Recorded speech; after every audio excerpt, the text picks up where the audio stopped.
मित्रों नमस्कार। आज 3 अक्टूबर 2024 सायंकाल का समय 5 बज चुके हैं। आप मुझे देख पा रहे होंगे कि मैं टी शर्ट पहना हुआ हूँ। ये इस बात को मैं इसलिए कहने जा रहा हूँ कि वर्तमान में इतनी बड़ी वैश्विक चुनौती हम लोगों के सामने। इस बार गर्मियों में तो हमने बहुत ज़्यादा गर्मी अनुभव की ही। मैं किसी शहर की, नगर महानगर की बात नहीं कह रहा हूँ, मैं पर्वतीय क्षेत्र की बात कर रहा हूँ, पहाड़ की बात कर रहा हूँ, जहाँ पे सितंबर के महीने से ही हम बनियान इत्यादि, स्वेटर इत्यादि को पहनते थे। और अभी अक्टूबर में तो मोटे कपड़े पहनने लग जाते थे, गर्म कपड़े पहनने लग जाते थे। लेकिन ये वर्तमान का जो समय चल रहा है, ये पता नहीं किस ओर हमें ले जाएगा, मानव को किस ओर ले जाएगा, कि अभी तक फुल कमीज पहनने की भी आवश्यकता नहीं हो रही है। और मैं समझता हूँ कि वर्तमान में सभी यज्ञों में प्रमुख यज्ञ तो यही होना चाहिए, पर्यावरण संरक्षण। जो प्रतिदिन जलवायु तापमान वृद्धि हो रही है, जलवायु परिवर्तन हो रहा है, पर्यावरण का क्षरण हो रहा है, ये मानव के सामने, भारत के सामने और विश्व के सामने बहुत बड़ी चुनौती है। यदि इसी प्रकार का मौसम परिवर्तित होते गया, जलवायु परिवर्तित होते गई, तो आने वाला समय मानव का, जीव का क्या रहेगा, ये बहुत चिंतनीय विषय है। तो मैंने सोचा, कब से प्रतीक्षारत हैं कि ठंडी आएगी, ठंडी आएगी, और ये इसी वर्ष बहुत ज़्यादा हो गया है। गत वर्ष तक इतना ऐसी स्थिति नहीं थी, लेकिन इस वर्ष तो कुछ ज़्यादा ही अनुभव हो रहा है। पहाड़ में अक्टूबर के महीने गर्मी हो रही है, और दिन में तो जिन्होंने पंखे इत्यादि लगाए हैं, पंखे चलाने की आवश्यकता पड़ रही है, और उमस है। जबकि इस वर्ष ऐसा नहीं है कि, ऐसा नहीं कहा जा सकता कि वृष्टि नहीं हुई है, बारिश नहीं हुई है। बारिश भी पर्याप्त हो रखी है, नदी नाले भी आए थे, नदियों में वर्तमान में पानी भी है।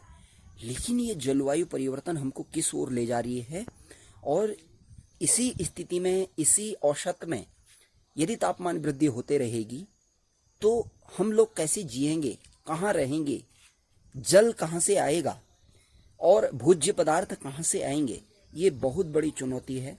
मैं पुनः कहता हूँ, और मैं पुनः कहना चाहूँगा कि वर्तमान में जितने भी हमारे धार्मिक क्रियाकलाप होते हैं, उन सबसे प्रमुख तो आज यह है पर्यावरण संरक्षण यज्ञ। और इसमें हम सभी लोगों को, सरकार, नीति निर्माता और प्रति व्यक्ति को जागरूक होने की आवश्यकता है।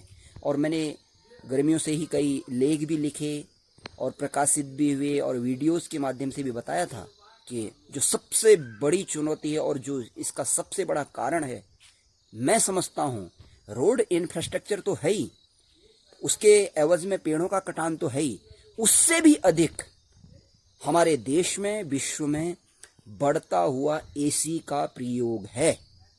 इसको बिल्कुल नकारा नहीं जा सकता है। जो हमने अनुभव किया सरकारी कार्यालयों में और प्रतिष्ठानों में, व्यापारिक प्रतिष्ठानों में, यहाँ तक कि ठीक ठाक घरों में, अच्छे घरों में, हर जगह एसी का प्रयोग बढ़ते जा रहा है।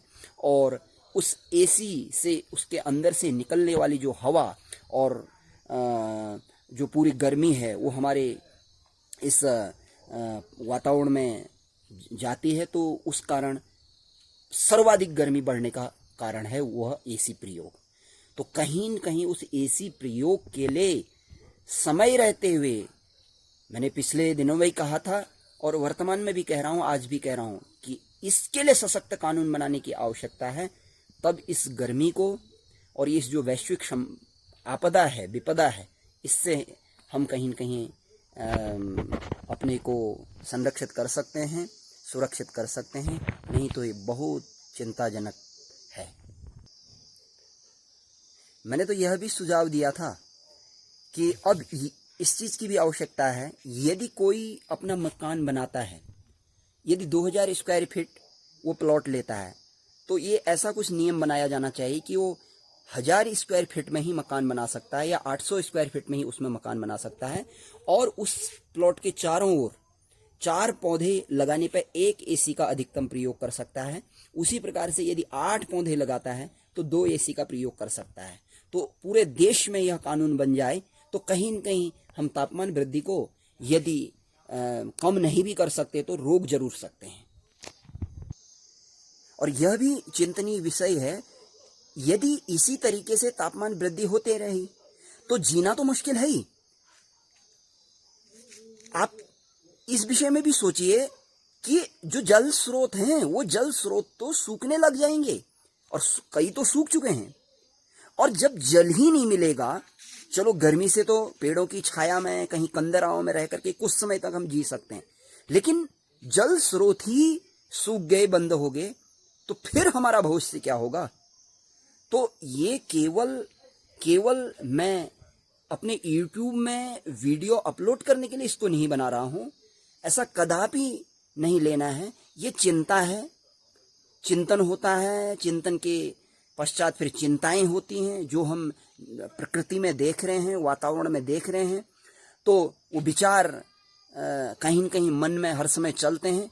तो मैंने सोचा इस वीडियो के माध्यम से थोड़ा सा जन जागृति के लिए और थोड़ा सा इस वातावरण के प्रति संवेदनाएं व्यक्त करने के लिए मैं इस वीडियो को बनाऊं, और कहीं न कहीं लेखों के माध्यम से, जयघोषों के माध्यम से, विचारों के माध्यम से, कविताओं के माध्यम से, शोधों के माध्यम से, शोध पत्रों के माध्यम से, प्रवचनों के माध्यम से, उपदेशों के माध्यम से, शिक्षण के माध्यम से समाज में एक जागृति तो आती है, जागरूकता तो आती है, वही इसका उद्देश्य है। तो मैं तो चिंतित बहुत रहता हूँ।